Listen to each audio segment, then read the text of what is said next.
Even when you feel low, you can still go. Even when you feel slow, you can still go. Even when there's no hope, you can still go. I never answer to no, man, I still go. Thursday, December 19th, 2024. This is Keep It in the Ring. Good evening, everyone. I'm Rich Mancuso. Once again, welcome you all in for another live broadcast of combat sports, the boxing, the wrestling, and a lot of MMA talk tonight. We'll get to that in a moment.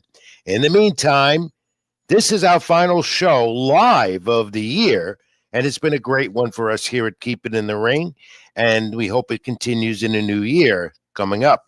More on that later. In the meantime, let's go on and tell you what's ahead. The fights that are on this weekend, not many. We'll talk Usyk Fury, the heavyweight title rematch. Scroll to the bottom of your screen. Social media handles. Get me, folks. Always. Ring786X, formerly Twitter. Facebook.com, Rich Mancuso. Instagram, read my content, latinosports.com. Also, NewYorkSportsDay.com, String Punk Entertainment. Like, comment, and subscribe right here to my YouTube channel, Rich Mancuso. Also, String Punk Entertainment, the AGT Network, and like my Keep It in the Ring page, as many of you do. So, in the hour ahead, the heavyweight title rematch, we'll talk about that right away. The year in boxing 2024, briefly, Jaime Munguia gets upset. Jaime Munguia gets stunned. We'll talk about that. Might have been a knockout of the year for sure. And Jose Benavidez and David Morrell, they go at it in a workout, media workout, preparing for February 1st, their encounter. Plus more. The MMA, WWE, Saturday Night Main Event analysis, and they're ready to hit Netflix, AEW, Nistalgia, and much more. This is Keep It in the Ring with Rich Mancuso. And let's get started right away, folks, with the heavyweight title rematch. You know, boxing is always looking at a heavyweight title rematch because for years, boxing thrived on the heavyweight division. Time and time again, I keep telling you how much over the years in the history of the sport, the heavyweight division was always the face of the sport. It's had its low and down periods and perhaps still does. But Alexander Usyk and Tyson Fury have revived the heavyweight division to the extent we have this big rematch Saturday night in Saudi Arabia and Riyadh, and a fight that is anticipated that closes out this exciting year in boxing. So, what happens, though, in this fight, not like the first, it's not for all the marbles. If you read my account of all this on NewYorkSportsDay.com this week, I go into more in the specifics. We don't have a unified heavyweight champion. That's because the IBF took, or Usyk decided, to give up the IBF title for other reasons. And so they're fighting Saturday night in the rematch for the heavyweight title for 3/4 of the belts. No IBF, WBA, WBC, and the WBO. All alphabet soup. All we want is a unified heavyweight champion, and we still won't get one after Saturday night. However, through the history of the heavyweight division, of course, Vitaly and Vladimir Klitschko had dominated this division for years, and the heavyweight title was like, it wasn't going nowhere because the Klitschko brothers dominated. Lennox Lewis took over, then he vacated, and then Tyson Fury reemerged on the scene and had those 3 great bouts with Deontay Wilder. Tyson Fury Wilder became a great trilogy in the sport. This one Saturday night on Zone Pay-Per-View and payperview.com for the price supposedly at $29.99 because the kings and princes of Saudi Arabia, the Turk guy, said this is a fight for the fans, and he wants to keep the pay-per-view fight prices for fights for fans to be reasonable in their pocket. All power to him for that. The other interesting aspect of this rematch comes Saturday night. It came out about a virtual judge, an IE-powered judge who supposedly will have no impact in the decision-making of what goes on with the 3 blind mice at ringside. Well, another concept they're testing in boxing to me, which is a total farce, but something that the Turk guy, Kings and Princes in Saudi Arabia said We're going to try it out on Saturday night. As for the fight itself, Usyk, 37-year-old, out of the Ukraine with the power to punch. Fury, 36 years of age, looks to avenge his first loss. After his first loss, he's looking to get back on the winning track. Where he goes from here, win or loss, we don't know. You never know with the big Tyson Fury, the behemoth who put the heavyweight championship back into the spotlight because he's got charisma, he's a character, and even flirts once in a while and around in the WWE. In fact, today, at their final press conference before the weigh-in tomorrow, Fury was Fury. He went after Usyk. They had to be separated at the podium in Saudi Arabia. That's Tyson Fury, who says he's going to do less clowning around and more of the punching. We'll see what happens Saturday night. So the first fight, Usyk threw 170 punches that were landed, 70 of them to the body to Fury. That goes to show you the amazing power he has. That first fight back in May, 115-112, 114-113, and it was a split decision. 114-113 decided it. A 1 point decided the fight. And again, Usyk going to the body was the difference to the judges. So you're going to look for something really interesting Saturday night. Besides the point that it's a rematch for the heavyweight title, at least 3/4 of the belts, you look for something interesting to see how much power Usyk still has and how much Fury can take to the body. You're also going to see at the end of this if there's any discussion either way of a trilogy between these two, who right now are commanding the heavyweight division for what, as far as those titles are concerned. Usyk also talks about going back to cruiserweight, where he was an Olympian star. And then there's also the factor of Tyson Fury and Anthony Joshua. You know, if Fury wins this fight, becomes a champion, it indeed sets up a fight they've been wanting to do for the longest in the UK that will put 90,000 more fans or more at Wembley Stadium in England. And that's a long overdue fight they want to see. The Turk Saudi Arabian kings and princes say they want to do that fight. Eddie Hearn at Matchroom and Queensberry, the two promoters involved in this one Saturday as well, would like to see that. Joshua Fury. But again, it all depends if Tyson Fury comes out victorious and gets the titles on Saturday, which is going to be Eastern time, about 3-4 p.m. when they get in the ring. Remember, they're fighting in Saudi Arabia, which has become the home and power for boxing. That's where you're seeing the major fights because the promoters there, the Turk the Saudi Arabian kings and princes, have the money. They wave it at the promoters. Regardless, whoever wins this fight should be considered the face of the heavyweight division. Yes, there are other good established heavyweights vying for parts of those titles. Daniel Dubois, Joseph Parker, among the two that come to mind right away, and always in the title picture. And there's always a chance that Fury could decide, win or lose, that I'm walking away. He's made a lot of money. He says he really doesn't need to do any boxing no more. He'd rather be an actor, which he's done before.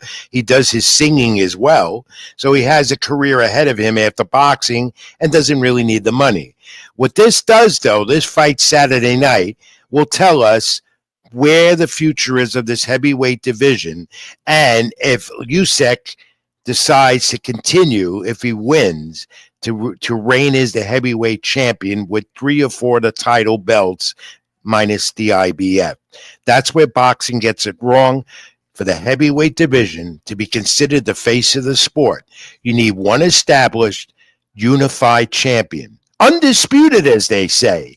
We don't have that now, and we probably won't have it after Saturday as well. Regardless, a good fight. I know you've been anticipating it. This rematch was pushed back, but now we have it. Usyk Fury, Saturday night. I want to know your thoughts. Who do you think is going to win this fight? Comment here or keep it in the ring on my YouTube channel and elsewhere, and we'll get back to you. I'd like to know, fans, what do you think? Who wins the rematch? Is it Usyk? Does he retain? Or does Tyson Fury once become heavyweight champion in a rematch of boxing in 2024. That's been a great year for the sport, the last major fight of the year. Moving on, Matchroom Boxing had a successful year with Eddie Hearn. And thank you, Juan, for your comment on the fight. Successful year for Eddie Hearn and Matchroom. You know, Eddie Hearn is signing fighters all over the place. He did that a lot this year. And basically, he has the Zone to back him up, the streaming network that dominates the sport. He's got Parrow and Hitchens, and Parrow was the IBF junior welterweight champ till Hitchens had thrown them last weekend. He's got Jerome Boots Ennis, the rising welterweight, the star at 147, the champion, IBF champion, who says he's going to move to 154 or unify those titles. He's got Jesse Bam Bam Rodriguez, one of the most exciting fighters in the sport at the lower weight classes that doesn't get the acclaim the other divisions do. And he's got so much more. Even had a piece of Devin Haney at one point in that fight with Ryan Garcia back in Brooklyn on April 1st that became, as you know, a catastrophe of the year. But other promoters also got involved in the sport, and they keep getting involved. We see boxing every weekend on the streaming networks that continue to reign, that continue to take over. You can't watch boxing unless you subscribe to a streaming network. And the big guys are the Zone, ESPN, and Top Rank, which might come to an end in the new year because that contract is up, and Bob Arum is already at Top Rank. The Hall of Fame promoter said he might be looking to talk with the Zone about taking on Top Rank boxing that's currently on ESPN. But some shows to start the new year will be interesting, including the Supercard of February 22nd. Matchroom has already announced some of their new dates for the new year, and they've lined up six new shows right away in the new year. But the Super Show of the new year is going to be February 22nd in Riyadh, Saudi Arabia. Highlighted again, another rematch for the light heavyweight championship. Dimitri Bivol, who was dethroned by Arturo Beterbiev, looks to get those titles back. That's a big super card, including Shakur Stevenson on that card as well, among many others. And, you know, Diego Pacheco is also one of those rising young superstars in the sport. And that's where Matchroom announced during the week with their new string of events for the new year. At 168, the young Diego Pacheco had a very good year in the sport. Undefeated, 22-0, 18 knockouts, ranked first by the WBO and number 3 by the WBC. He's going to get Steven Nelson. That's going to be his fight coming up on the Zone, February 22nd for Diego Pacheco. Oh, not February 22nd, at some point in February, New Year. A string of new shows for Matchroom announced for 2025. Check your calendar. And this one's going to be good. Andy Cruz, the Cuban Olympian, and he's going to fight Omar Salcido. That's also part of the Matchroom announcement this week of some exciting fights to come in the new year 2025. But again, overall boxing in 2024, as I'll briefly explain now and do more in a couple of weeks, not live, but here on my YouTube channel. Overall successful year for the sport, despite what many say is a dying sport. Certainly it is not. We've seen some superstars emerge, more young too, which the sport needs and has, and we've seen some super fights, some controversial, some not.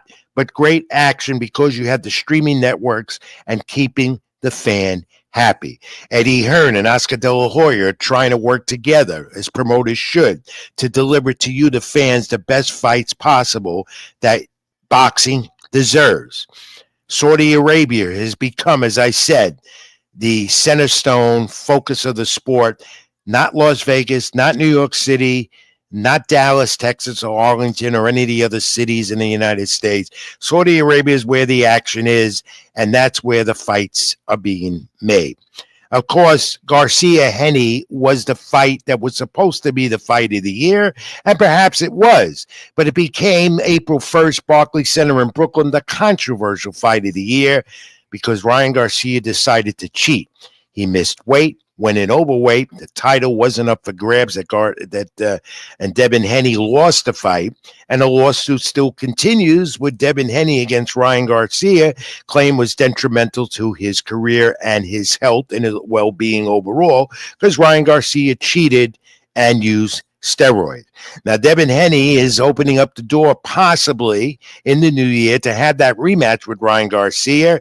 And as I keep telling you, fans, when fighters talk on social media, the fights happen. And the money would be too good to bypass for Haney and Garcia not to do it again. So I do look for a rematch in the new year, Garcia-Haney, and this time to be done the legitimate way once Ryan Garcia's suspension is lifted. And you saw Bivol and Bertaviv. You know, Dimitri Bivol was invincible. 2 years ago, he dominated the face of the sport, Canelo Alvarez at 175.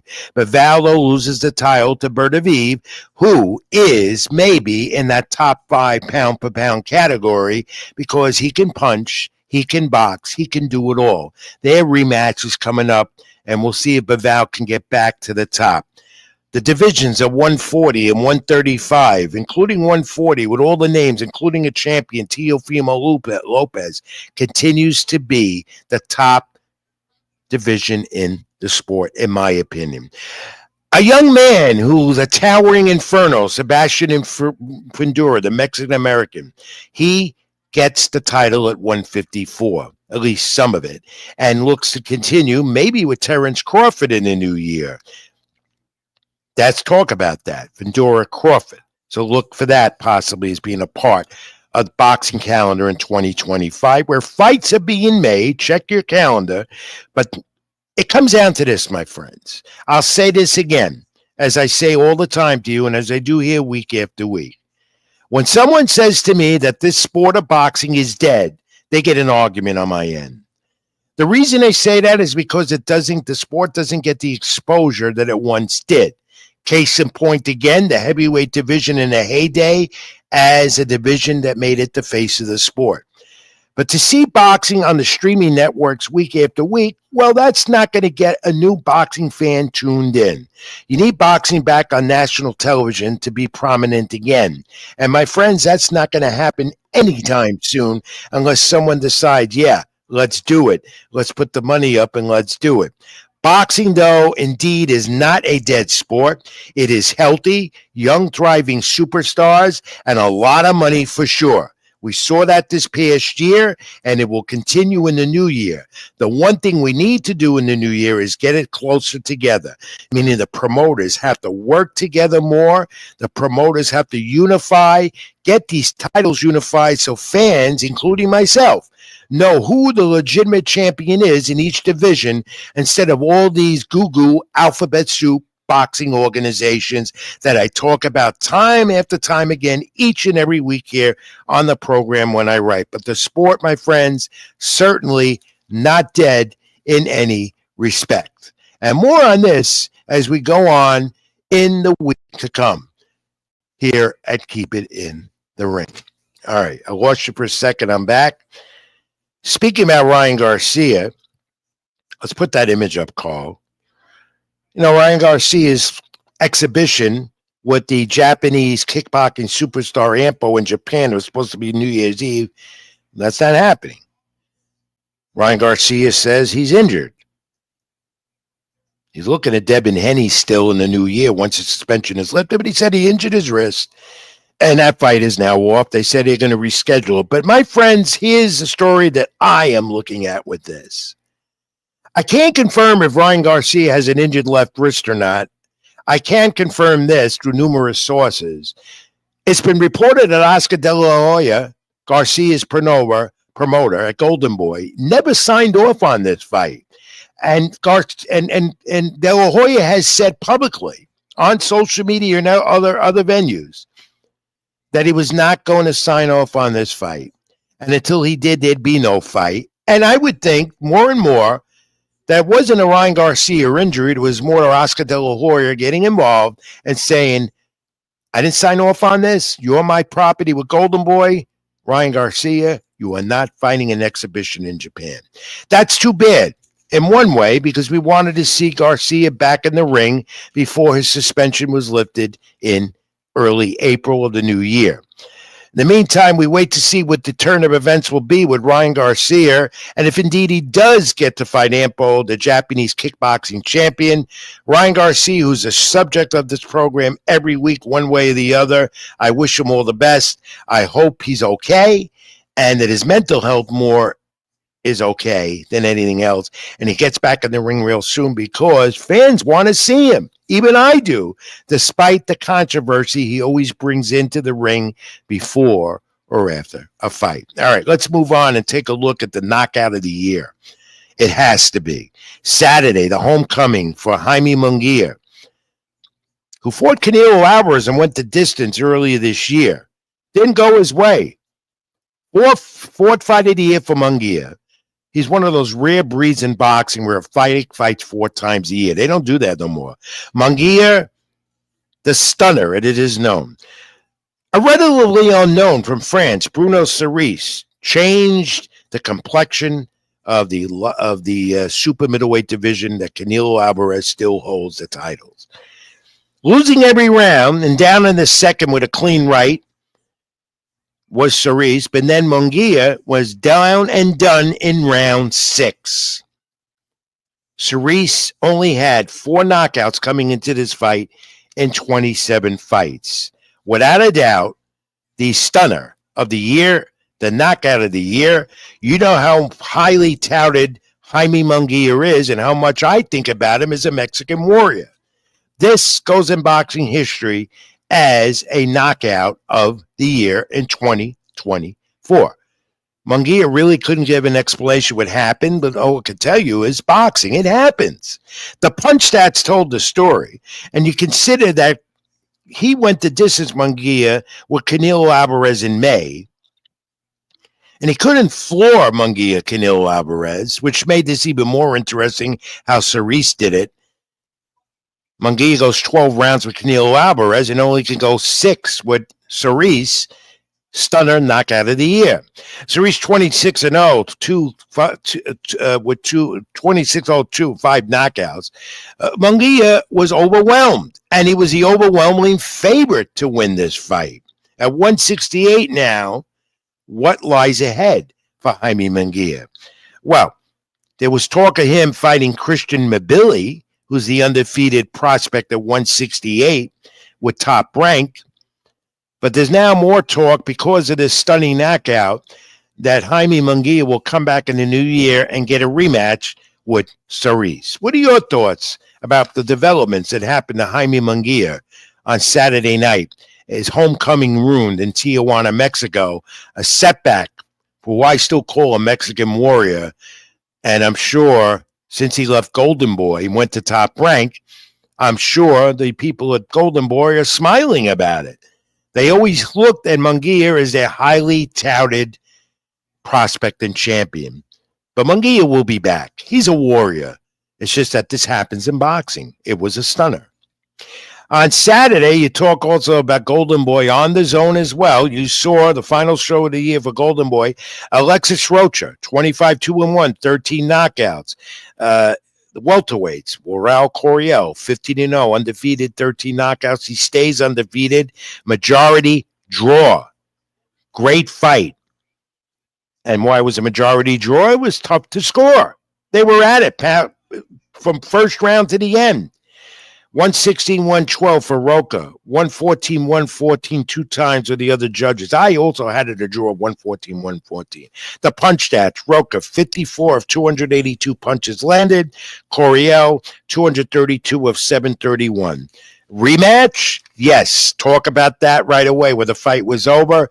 A fight maybe to see in the new year as well between these 2 exciting welterweights. And Golden Boy, of course, Oscar De La Hoya will promote it. But this changed the plans also for Edgar Berlanga, who went the distance with Canelo Alvarez this year. And it changes the complexion of the division as far as who can get Canelo. You know, Canelo Alvarez and Berlanga, and there was talk of Jaime Munguia in the mix, Khalid Plant, Jamal Charlo, or this guy now, coming out of retirement, Gabriel Rosado. They're saying Berlanga Rosado March 1st in Puerto Rico. The two Puerto Ricans going at it. Right now, it's just talk. It's a buzz. The return of Gabriel Rosado against Edgar Berlanga, widely circulated on social media after Munguia's defeat on Saturday night. And it'd be interesting to see if Gabriel Rosado becomes one of the latest of many fighters who decide to no longer fight and retire and then get a taste of it doing commentary at ringside and come back. So we'll see where this goes. And I expect Edgar Berlanga to have another interesting, exciting new year for him in his career. But who does he get next? And maybe still a shot at Jaime Munguia. Canelo Alvarez, though, still the champion in the division. And he took a look at undefeated Charles Conwell, 21-0. Super welterweight, exciting. A 7th round TKO over the previously undefeated Gerardo Vergara, the left hook. Conwell under Golden Boy Promotions, ranked 3rd by WBO, 5th by the WBC, super welterweight. 3 fights this year for Conwell, who has a punch and a great one.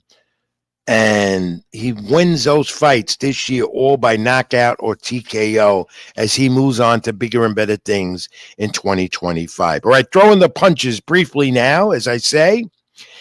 And you have the Japanese superstar sensation, super bantamweight champ Inoue, who has to fight in the United States and under top rank, and Bob Arum, the Hall of Fame promoter, says he will. Well, his fight with Sam Goodwin now has been moved up to January 24th in Tokyo, scheduled for Christmas Eve on the 24th of next week. But Goodman sustained a cut above his left thigh, and though he's 28-0, considered by many one of the top 3 or 5 pound per pound in the sport. So we have to wait a little longer to see him back in the ring again in Japan on ESPN Plus, probably.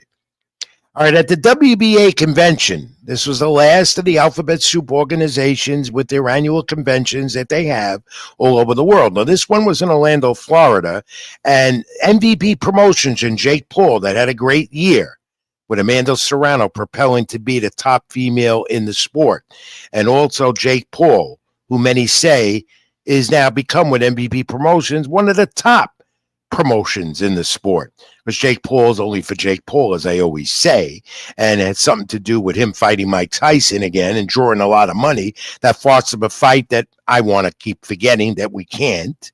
But WBA awarded them for their efforts this year at their annual convention in Orlando, Florida. Amanda Serrano, the highlight. Jake Paul, of course, to them was the promoter of the year. And at the convention, they talked about Diego Pacheco as a top contender at 168.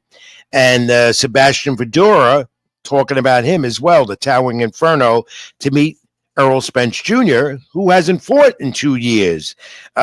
Next for the 54-pound title that Fundora holds. So WBA convention came out with some news about Fundora, Crawford, Spence, and most of all, the young superstar Diego Pacheco. Now, here's the thing about Fundora that got me out of this convention.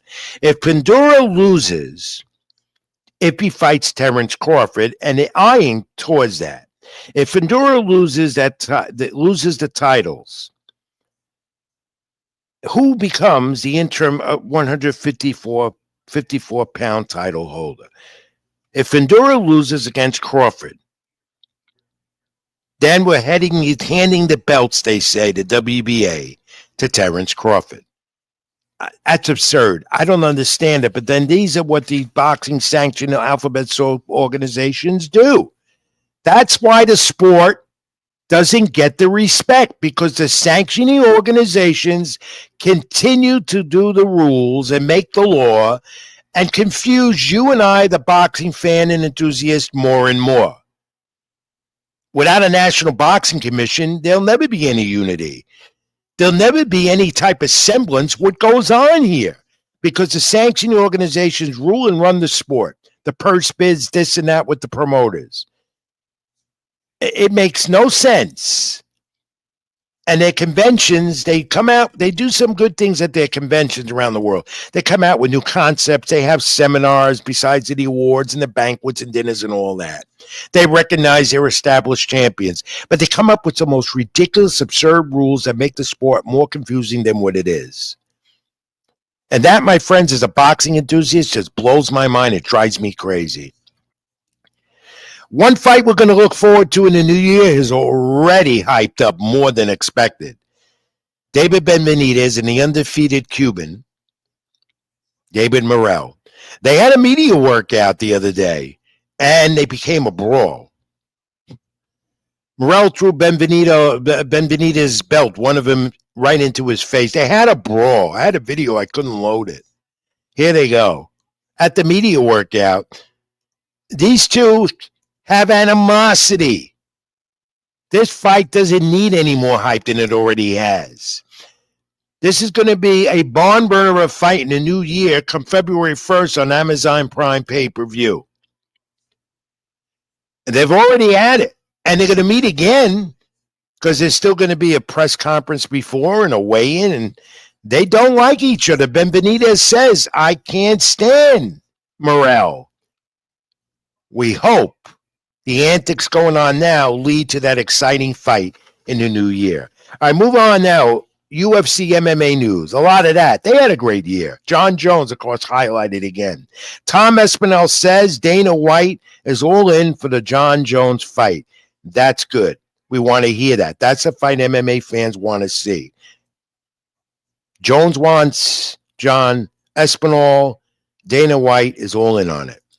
Conor McGregor says he's going to be going against WWE superstar Logan Paul in India, yet Logan Paul is a part of WWE now on Monday Night Raw with their new Netflix deal. We'll see where that goes. And then this one, Hulk Hogan escorting Covington into the ring on Saturday night, the welterweight fight with Joaquin Buckley. This became a brutal mess for Covington. Joaquin Buckley with the left. Covington was a bloody mess. 4:42 the second round, cut over the right eye. Is this the last we see of Colby Covington, who's been a warrior in the MMA, in UFC? Good one to end their UFC MMA year on Saturday night. That was seen on ESPN+.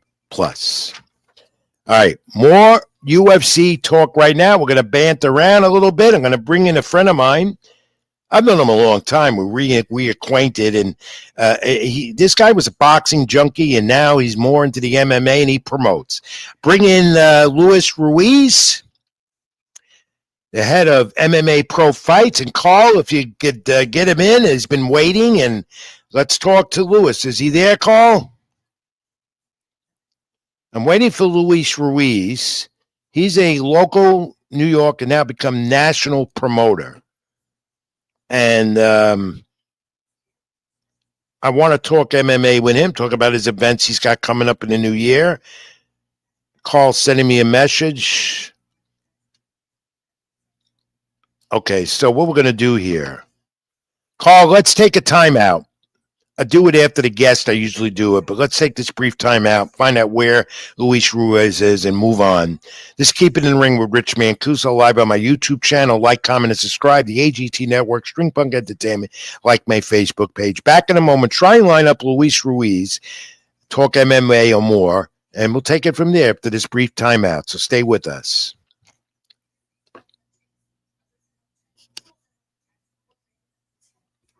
Even when you feel low, you can still go. Even when you feel slow, you can still go. Even when there's no hope, you can still go. I never answer to no, man, I still go.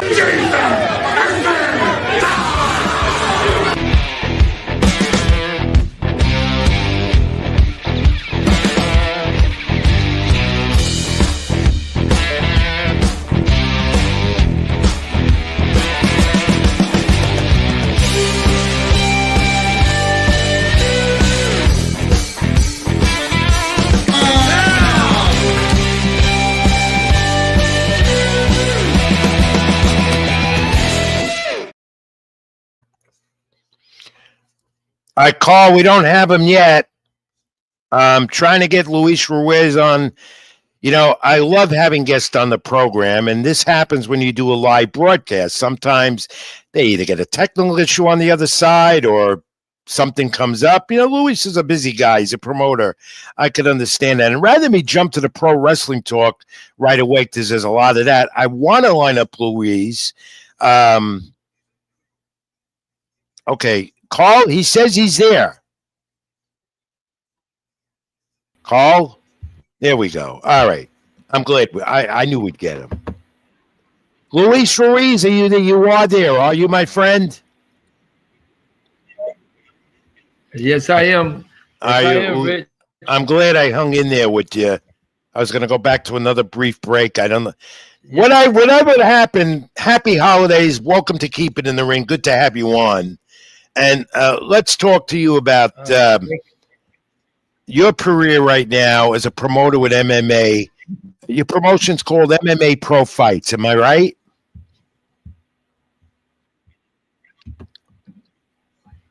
Luis? Is actually MMA Pro Fights promotion. Oh, okay. So give us a background of how did you get this started, and where are you right now with this promotion, which I'm hearing very good things about.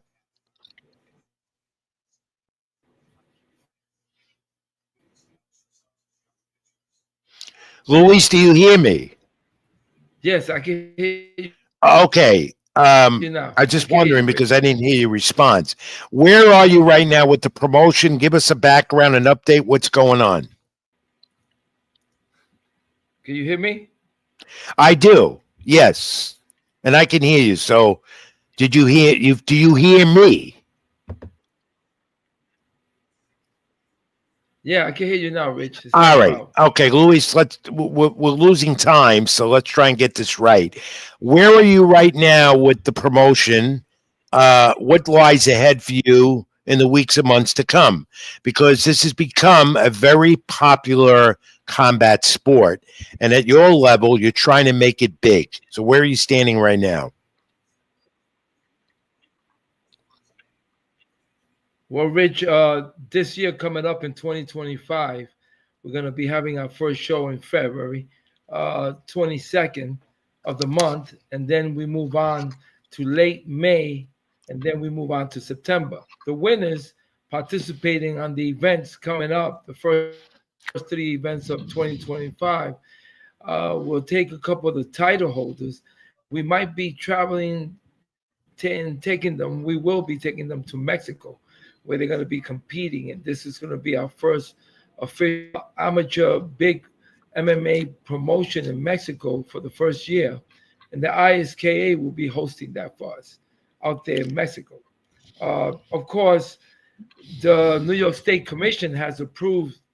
There's a few guys who've been approved in New York. I'm one of the third guys to be able to officiate and have a professional license to do professional MMA. So, of course, the fighters that are going to be working with us for the next year, when we promote our first pro show, those guys get the opportunity to fight right at their home base, where they don't have to go outside the state of New York to do the first professional fight.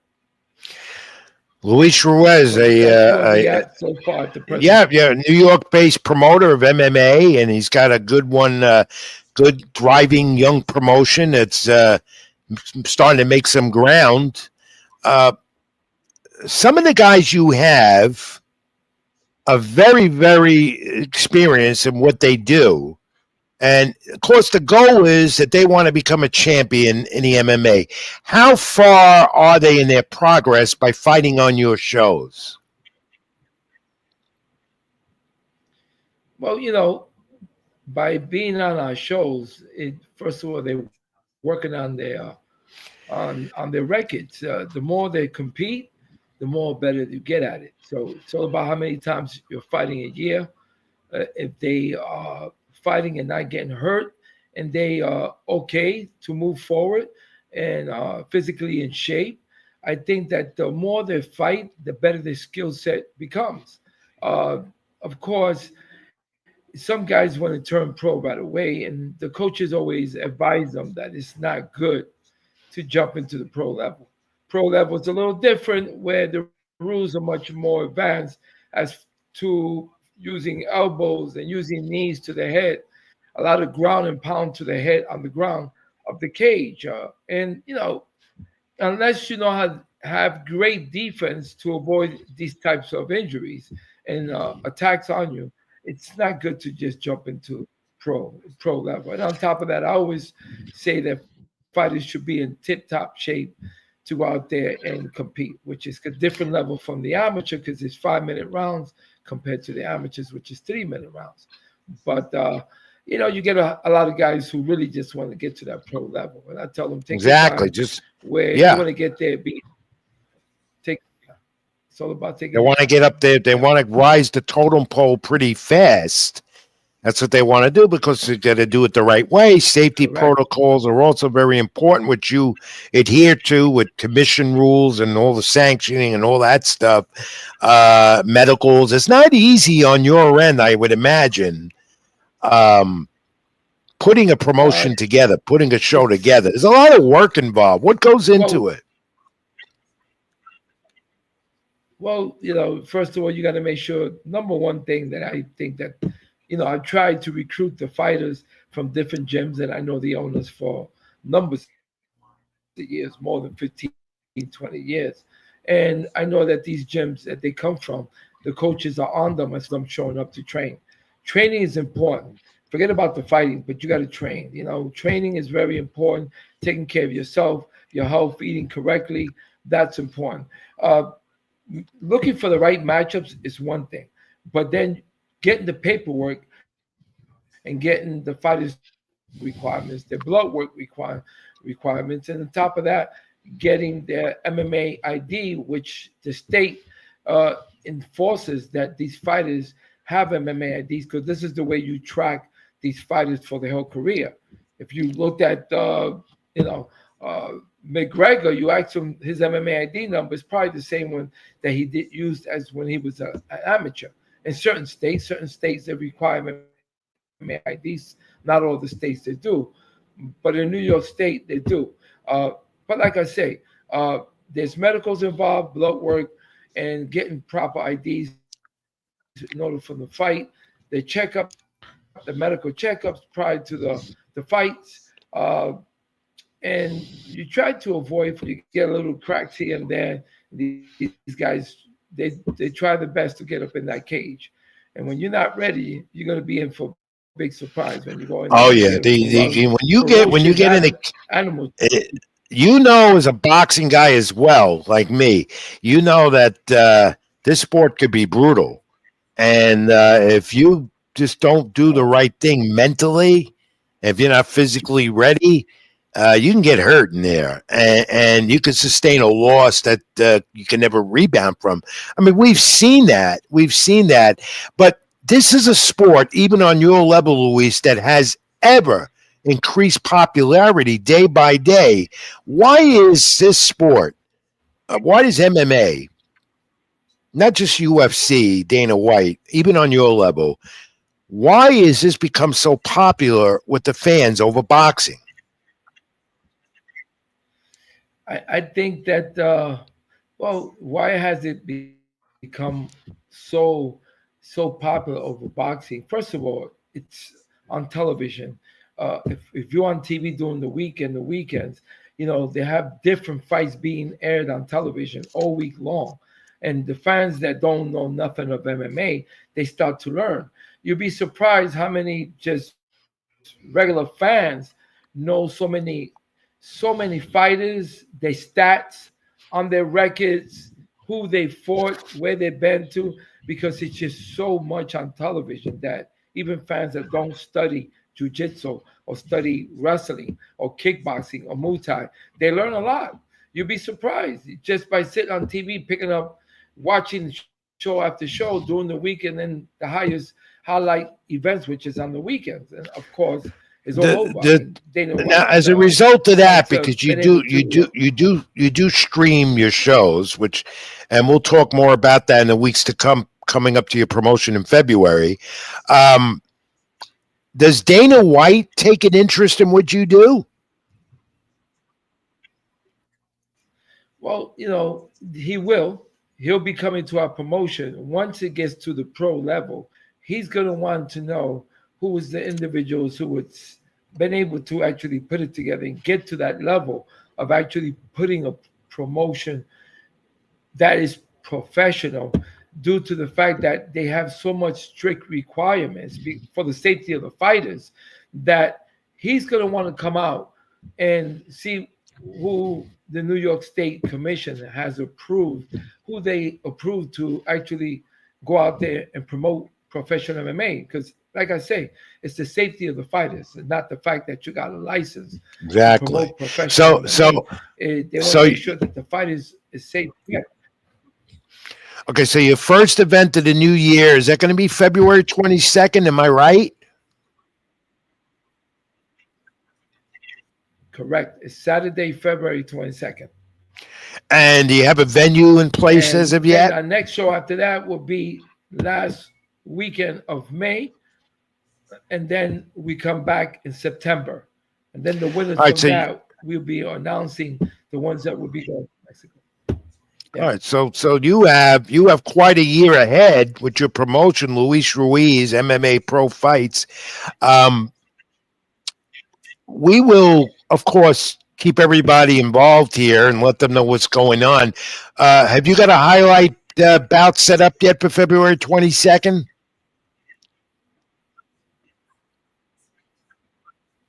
We have the main event and the co-main event. We also got an undercard. Right at the beginning of the New Year's, we will put those cards out. Everyone will be able to see it. We are located on Eventbrite. We also located at www.nymmaprofights.com, and people can go into our website. They'll be kept up to date of what's going on with us.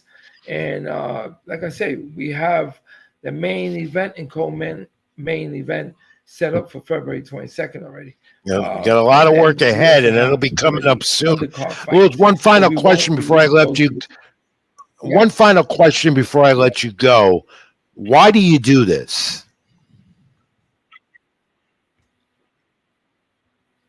It's the passion. I started at the age of 8 in 1968. I've achieved almost every decade after that. I achieved my own personal achievements, from Point Magazine fighter to world champion up in Europe, down south, hold 3 world titles, been on national MSG television, and they actually have a documentary for the last 10 years on me that should be coming out at the end of 2025. We look forward to seeing that stuff that I've done over the past 25 Luis, look forward to seeing that. I look forward to keeping in touch and working with you down the line here. Luis Ruiz, MMA Pro Fights, coming up. Personally, I feel it's as close to fight as you can get. It really is style. Thank you, Juan Correa, for your great comment here, who seems to be a fan of what you're doing. As a lot of us are, and a lot more will jump on your bandwagon. Luis Ruiz, he's a Bronx guy like me. Have a happy holiday season. I'll be in touch and look forward to hearing great things coming on in the new year with MMA Pro Fights. Thank you, my friend. Thank you. Thank you, Rich. Have a good weekend. You too. I'll be in touch. It's Luis Ruiz. He enlightened us a bit about what's going on with MMA Pro Fights. Had a little issue getting him in at the beginning, but we managed to get the essentials in that we had to. I thank him again, and we'll keep you updated on the promotion and where it's going, especially with the first fight coming up, card of New Year, February 22nd. All right, then we're not going to go to a break. We're just going to continue with the pro wrestling talk. But first, Carl, fact of the week. I'm going to do it myself this week. Put it up. Not fact of the week till it's fact of the week. All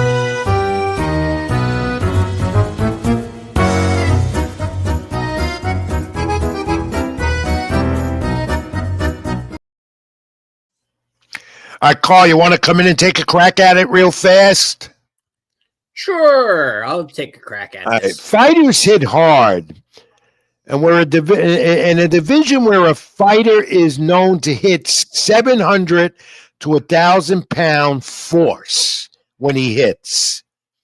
What division would do that? And fighters hit hard. There is a division in the sport where it's known, this is the fact, a fighter is known to hit 700 to 1,000 pounds of force. I would say middleweight. No, you're way off. Then it's heavyweight. You got it. It's the heavyweight division. And you're going to see that again this week when the Usyk Fury rematch, their second fight. And the reason is the heavyweights, they train to protect and prepare for powerful blows. As I mentioned earlier tonight, that's what you're going to see again with Usyk Fury on Saturday in Saudi Arabia. Thank you, Carl, pitching in with the fact of the week. Not a problem. All right, my friend, let's continue with the Pro Wrestling Report. A lot of that. Go through this as quick as I can. Logan Paul, as I said, he's going to be part of the big Netflix January 6th debut. That was revealed yesterday at WWE headquarters on YouTube. So he's going to be WWE. I don't see him fighting McGregor. He's going to be on Netflix, John Cena, The Rock, and you got the matches all set. Big ones, too. Big ones. Cody. Cody Rhodes, you're going to have, Liv Morgan and Rhea Ripley and CM Punk and Seth Rollins. Everyone's looking for that real-life storyline brawl. And who is going to be the real tribal chief? It's going to be tribal warfare with Roman Reigns and Sikoa. Netflix is going to be huge. This is huge for WWE. They've been waiting for it. Fans have been waiting for it. January 6th, Raw is taped for Monday, and I think the final Raw after that might be live, final one on USA Network. Then they switch to Netflix right away in the new year. But Saturday night main event, to me, was an A. It was great to see the nostalgia part of it. The referees with the bow ties. The turnbuckles with the old WWF logo. Nassau Coliseum, where it all started, sold out. Jesse the Body Ventura, not like he was, but still flamboyant and correct, charismatic as he is. Cody and Owens. That's the aftermath that happened. You know what I didn't like is what happened afterwards. They should have stayed with it on NBC. After what Cody did to pile driver, what Owens did to Cody and the pile driver, and Cody's out of action now, taking some time off. That's all it is. He's going to come back with vengeance. Still talking rumors that Cody's going to turn heel because of all this. And you had like Chelsea Green becoming the new USA champ. There she is, which the first USA champ is they're now working on a women's intercontinental champ. That tournament continues. Well-deserved for Green. Again, Roman Reigns and Sikoa and John Cena and his tribal warfare. And Rhea and Morgan. And that's going to be for the women's title. I don't know if Rhea's going to get that back right away. Liv Morgan has been the story of the year for WWE as far as the female division. But too many commercials on Saturday Night Live. I got a lot of that feedback from the fans, including me watching it. Just too many on NBC. I understand that program is sold off Peacock and is done and doing 4 or 5 more in the new year, back January 25th in San Antonio. But too many commercials that interrupted the action. But an A overall for WWE's return to Saturday Night Main Event. And how about the Viking Raiders? New tag team champions. Caught everyone off guard. There's a reason behind that, because Triple H creative feel that they will propel the WWE men's tag team division. They are the champs. They've been waiting for that. Congratulations to the Vikings. What are they, the War Raiders now? The War Raiders, as they are called. All right. WWE events concluding for the year. It's been a fantastic year for them, including the Raw Netflix emerging debut, January 6th. Cody Rhodes, a champion, and so much more that went on with the organization, with the Vince McMahon era, unfortunately, over. His legacy not even mentioned, except if you watch a Netflix series, which I'd recently finished, which to me was fabulous for 6 parts. We go to AEW. They're getting ready for World's End, their final pay-per-view at the end of the month on the 30th. Toni Storm, to me, is the story here with the amnesia. It's not amnesia, but she comes back as Toni Storm that knows nothing about her past. as the enlightening Toni Storm, the Hollywood actress. Finding that to be fabulous. MJF Cole for the Diamond Ring. That's coming up at World's End. And Kenny Omega on his way back. John Moxley and the Death Riders continues to be their big angle as well. They're getting ready for World's End. And they're also in New York City all weekend with Ring of Honor, taping of Dynamite, and also Collision this weekend in New York City at the Hammerstein Ballroom as they wrap up the year that they say has been very successful. Yet the attendance in the arenas has been very, very low. Their ratings are nowhere near what WWE ratings are at all. They average 500,000. So I don't know how successful that can be, but all credit to Tony Khan and AEW for keeping it going. We could wish to continue them success. We wish their success continues, whatever they're doing, because more competition, more wrestling for the fans, the better it is. All right, on that note, here it is. Time for Carl, put it up. The Rebel Rant. Here's Robbie Rebel.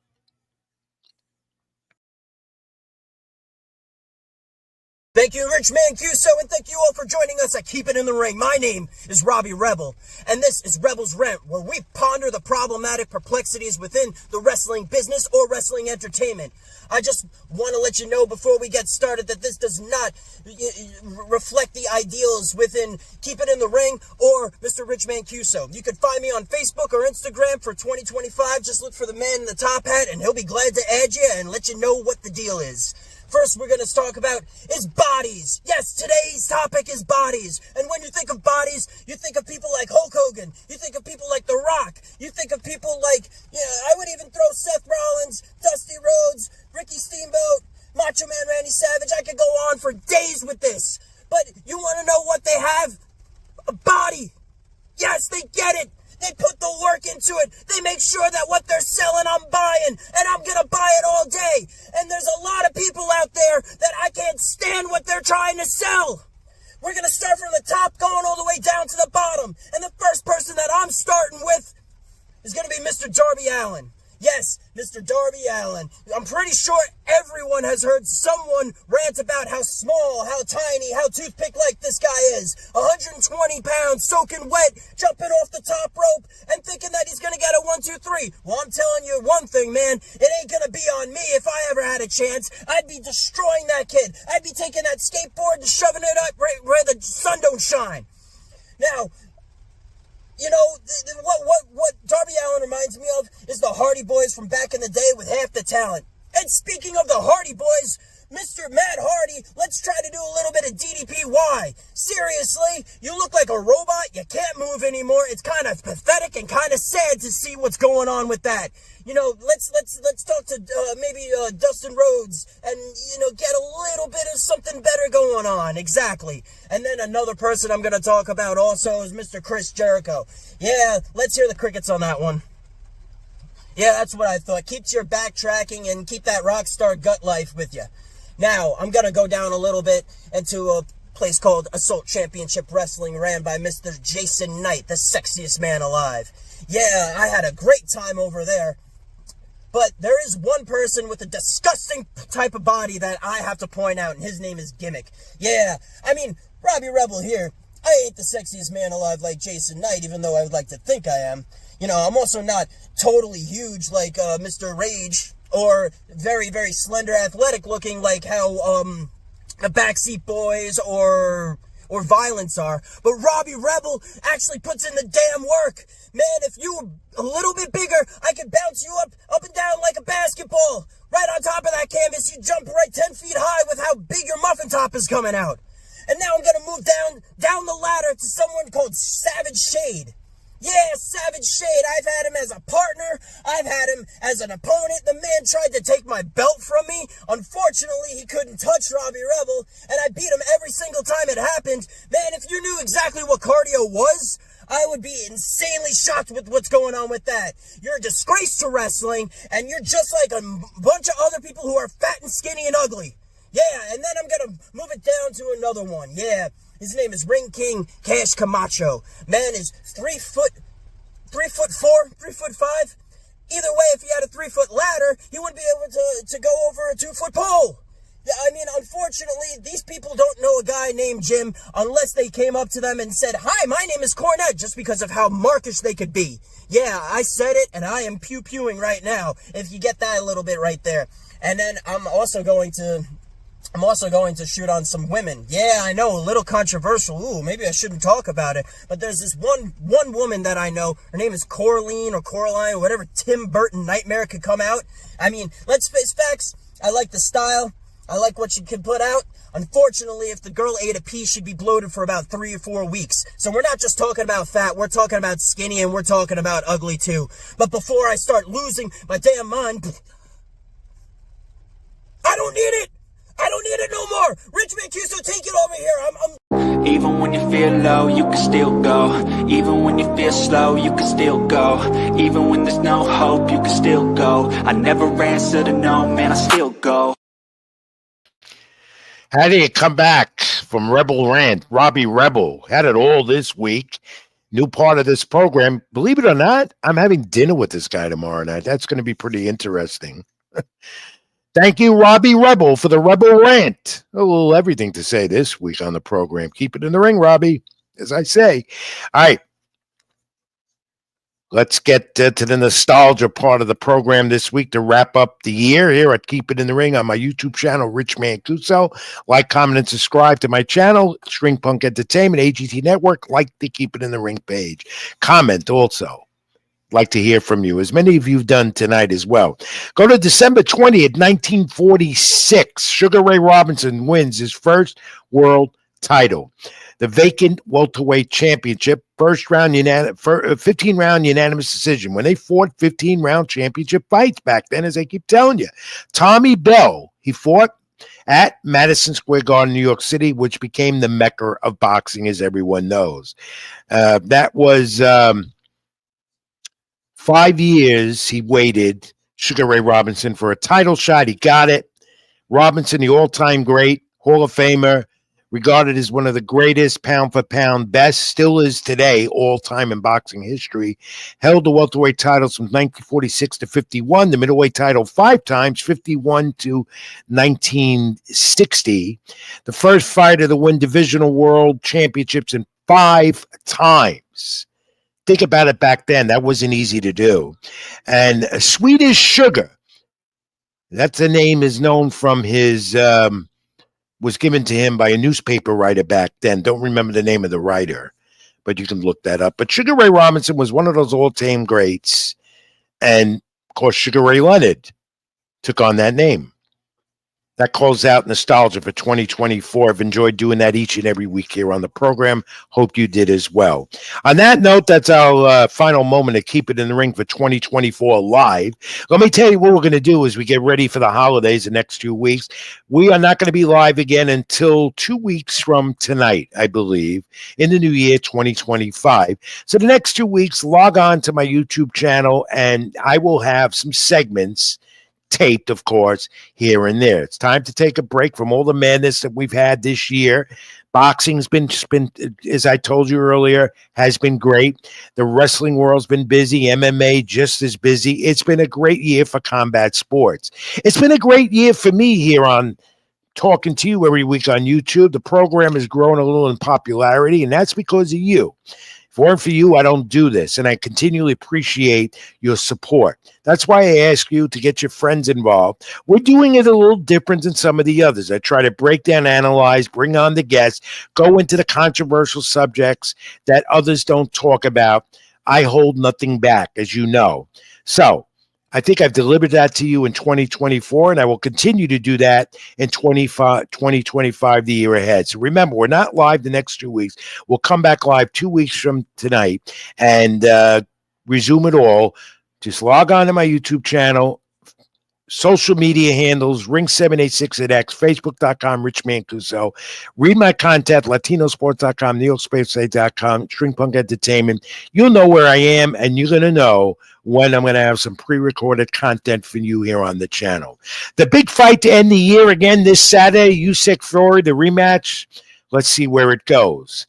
I expect it to be a good heavyweight title fight. Again, the heavyweight division, the face of the sport, but not until we have a unified heavyweight champion will that division and the champion in the heavyweights be known as the face. Right now, that designation still belongs to Canelo Alvarez at 168, who once again had that marvelous year and will fight again 2 more times in the new year, once again in May and in September, as he always does. To my producer behind the controls this week, Carl Roberts, once again. Excuse me. I end the year with a twitch in my throat. And to, of course, Scott Churston from String Punk Entertainment, who is out of the country right now enjoying the holidays early. Thank them for their great help here. I can't do this without them. They're behind the controls. And again, to all of you out there, have a great, healthy, blessed holiday season. Whether it be Christmas, Hanukkah, or anything else, enjoy with family and friends. Celebrate the right way. Be good to each other. God bless. And as always, as I say, keep it in the ring. I'm Rich Mancuso. Happy holidays. See you soon. Even when you feel low, you can still go. Even when you feel slow, you can still go. Even when there's no hope, you can still go. I never answer to no, man, I still go.